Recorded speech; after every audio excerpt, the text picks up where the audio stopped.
Judges chapter 16. Samson carries away Gaza's gates. One day, Samson went to the Philistine town of Gaza and spent the night with a prostitute. Word soon spread that Samson was there, so the men of Gaza gathered together and waited all night at the town gates. They kept quiet during the night, saying to themselves, "When the light of morning comes, we will kill him." But Samson stayed in bed only until midnight. Then he got up, took hold of the doors of the town gate, including the two posts, and lifted them up, bar and all. He put them on his shoulders and carried them all the way to the top of the hill across from Hebron. Samson and Delilah. Sometime later, Samson fell in love with a woman named Delilah, who lived in the valley of Sorek. The rulers of the Philistines went to her and said, "Entice Samson to tell you what makes him so strong and how he can be overpowered and tied up securely.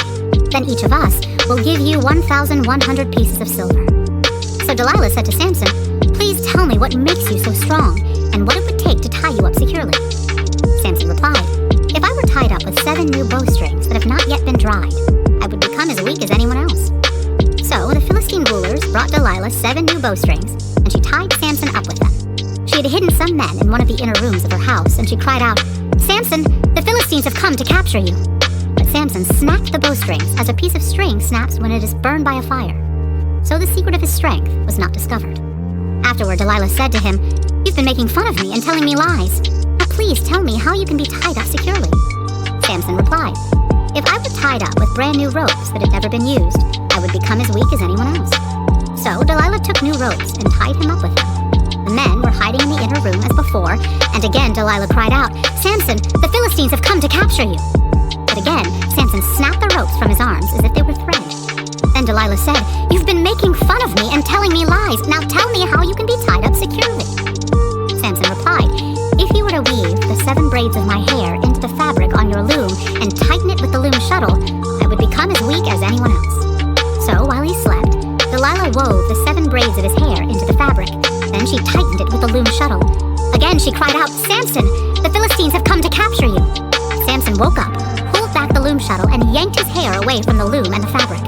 Then Delilah pouted, "How can you tell me I love you when you don't share your secrets with me? You've made fun of me 3 times now, and you still haven't told me what makes you so strong." She tormented him with her nagging day after day until he was sick to death of it. Finally, Samson shared his secret. "My hair has never been cut," he confessed, "for I was dedicated to God as a Nazirite from birth. If my head were shaved, my strength would leave me, and I would become as weak as anyone else." Delilah realized he had finally told her the truth, so she sent for the Philistine rulers. "Come back one more time," she said, "for he has finally told me his secret." So the Philistine rulers returned with the money in their hands. Delilah lulled Samson to sleep with his head in her lap, and then she called in a man to shave off the 7 locks of his hair. In this way she began to bring him down, and his strength left him. Then she cried out, "Samson, the Philistines have come to capture you." When he woke up, he thought, "I will do as before and shake myself free," but he didn't realize the Lord had left him. So the Philistines captured him and gouged out his eyes. They took him to Gaza, where he was bound with bronze chains and forced to grind grain in the prison. But before long, his hair began to grow back. Samson's final victory.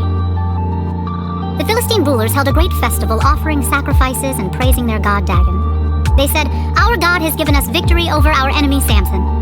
When the people saw him, they praised their God, saying, "Our God has delivered our enemy to us. The one who killed so many of us is now in our power." Half drunk by now, the people demanded, "Bring out Samson so he can amuse us." So he was brought from the prison to amuse them, and they had him stand between the pillars supporting the roof. Samson said to the young servant who was leading him by the hand, "Place my hands against the pillars that hold up the temple. I want to rest against them." Now the temple was completely filled with people. All the Philistine rulers were there, and there were about 3,000 men and women on the roof who were watching as Samson amused them. Then Samson prayed to the Lord, "Sovereign Lord, remember me again. Oh God, please strengthen me just one more time. With one blow, let me pay back the Philistines for the loss of my 2 eyes." Then Samson put his hands on the 2 central pillars that held up the temple. Pushing against them with both hands, he prayed, "Let me die with the Philistines." And the temple crashed down on the Philistine rulers and all the people. So he killed more people when he died than he had during his entire lifetime. Later, his brothers and other relatives went down to get his body. They took him back home and buried him between Zorah and Eshtaol, where his father Manoah was buried. Samson had judged Israel for 20 years.